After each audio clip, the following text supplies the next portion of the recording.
Welcome back to Black News Tonight. Living in New York City is a dream that many aspire to, and the popular Starz series Run the World is highlighting just that. The show follows four young black women in Harlem following their dreams in the big city as they strive to dominate the world. And joining me tonight is actress, writer, producer, activist extraordinaire, Erika Alexander. She plays Barb, mentor and boss of one of the characters on the show. What's up? What's up? What's up? What's up? Mark from Philly doing the damn thing. Thank you so much for all you're doing, and thanks for having me. Of course, I am excited about this show. You always got a great project. I'm always excited to talk about it. But for those who haven't been able to tune in to Run the World and they want to binge before the finale this Sunday, what can viewers expect? They can expect a very smart, authentic, unapologetic love letter to black women in Harlem. That's what the show is about. It's the showrunner and executive producer is Yvette Lee Bowser. She happened to create Living Single, the show that I'm known for. Maxine Shaw, attorney at law, and Lee Davenport, who's newer to television, but she is the creator and producer with her. And it's got four black women in the lead there. They're in their 30s and they're millennials, and I play Ella, one of the characters' bosses, and she's their mentor boss. Her name is Barb Ballard. She's a little wild and crazy, and I'm in several of the episodes to help them sort of launch this. Oh, I love it. You know, some people have noted similarities to Sex and the City, but to me, the show goes so much beyond that. You know, it's smart, it's nuanced, and it does so much for black women. Can you talk a little bit about the message behind the show? Sure. Listen, Sex and the City was about women dating, and this is certainly about that, but it's also about women living. These are four friends. They're pretty fabulous. You see how they're dressed. They're conquering the world. We do borrow some things from Sex and the City. One of them in particular is Pat Fields, the great Emmy-winning costumer who's dressed us and did so many great things. I actually had my hair and makeup done by my team, Fred for Face and Janet Holt, Frederick Sanders, but they have a fantastic team and they're conquering the world. So men are a part of their world, but they're not at the center, and that's different. And if they're not defined by their marital status, and that happens in a lot of places, this is about personal growth and sisterhood. And so in a way, Yvette Lee Bowser, who created Living Single, was the first black woman to create a hit television show, has passed the baton to them. That's what this is about. Mm. How important is it for women in general, but specifically black women, to have that message reinforced that your life and your identity isn't purely defined by the man you're standing next to, the relationship you have, although that stuff is important, relationships and love, but that's not the only story? I think it's very important. Right now, we're seeing literally women run the world. I need to tell you, Mark, that when you look at people like Stacey Abrams and Ayanna Pressley and Marilyn Mosby, these are all the people I adore and love. They have a life that's pretty complex. And we used to portray women with men at the center and family and the lack of a career. Now women are grown out of that. They not only have careers and ambition, they have whole ideologies, they have worldviews, and in particular, they are not necessarily doing the same things as their mothers and or grandmothers at all. But they still have that at the core in some way because that's in our DNA. So you're seeing them bump up against it sometime, depending on the character.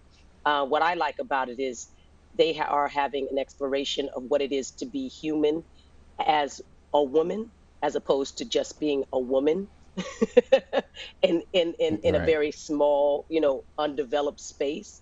And I think that that's exciting.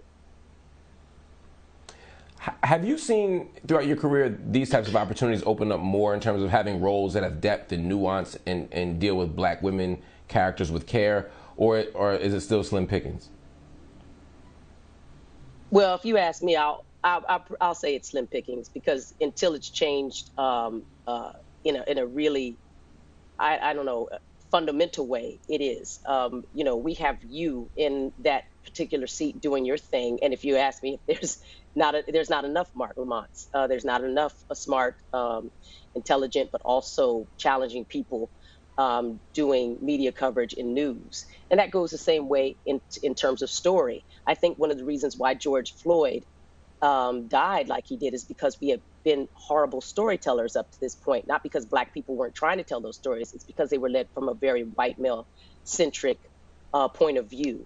And we need more series leads, and I have to give Starz a really big up, because they have this whole thing called Take the Lead, and they're really trying to have a commitment about women and underrepresented audiences. That's what I do at Color Farm Media with marginalized communities. And we need the industry to lead that. But you still have the conversation with the Grammys and also at the Oscars that they're not enough. And that is true still. When you think about the stories that you want to tell, because again, you do everything. You act, but you write, you produce, you direct. What are some stories that you'd like to tell from your vantage point? I like to tell stories about, it's funny because a lot of times people say, oh, we don't want to do period pieces because, Black people were slaves or this, and they don't want to see trauma anymore. Well, that's true, but we also want to see stories about Ida B. Wells and about Fannie Lou Hamer, and if that means that we can't do it because it's a period piece, that's absurd. How many Queen Elizabeth stories have we seen, and Pride and Prejudices? We need to see these stories retold and retold. I was honored to produce the John Lewis documentary, but there were many people standing next to the great Martin Luther King and Malcolm X, and we need to tell their stories. Yeah. And these are not stories of the past, they're stories of history. Your last guest was talking about critical race theory, which is a real tar baby for people, as to create some sort of confusion. But the truth is, if we just tell stories and tell them well, that is critical race theory, frankly, as far as I'm concerned.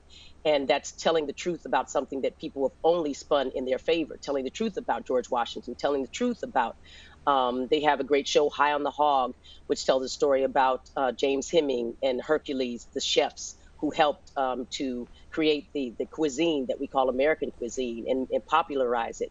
We need to tell those stories, and I'm excited to be in a space now that we're not just talking about Wakanda, we're talking about creating a whole conversation around Americanism from a real point of view, and not this mythology that they created as propaganda. Man, that is the type of analysis that we need, and the fact that you can take that analysis and then put it on the screen for us in such beautiful fashion. Again, as an actress, as a producer, as a director, it's why we love you. It's why you are our favorite. You are our favorite. So thank you for hanging out with me, and I can't wait to see this final episode of the season. Erika, thanks.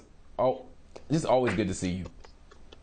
It's always good to see you, Mark. Love and you thank too. you All for right. always holding black people up high. We love you at Run the World. Thank you.